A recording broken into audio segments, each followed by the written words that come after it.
నాట తెలుగు కళ తెలుగునాట మచిలీపట్నం కలంకారీ అద్దకానికి ప్రాచుర్యం పొందింది. శ్రీకాళహస్తి పెన్ కలంకారీకి ప్రసిద్ధి చెందింది. ఈ పెన్ కలంకారీకి తమిళనాట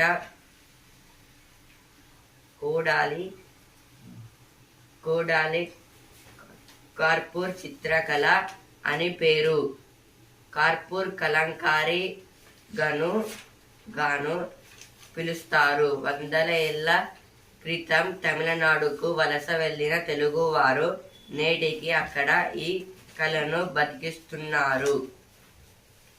అంటే ఈ ఆర్టికల్ దేని గురించి అంటే ఇప్పుడు గోడల మీద ఇప్పుడు డిఫరెంట్ టైప్స్ ఆఫ్ హౌసెస్ అయితే ఉంటాయి కదా రెంట్ తీసుకోవడానికి. అక్కడైతే ఇంకా ఇక్కడ నుంచి మన తెలుగువారైతే తమిళనాడుకి అయితే వెళ్ళి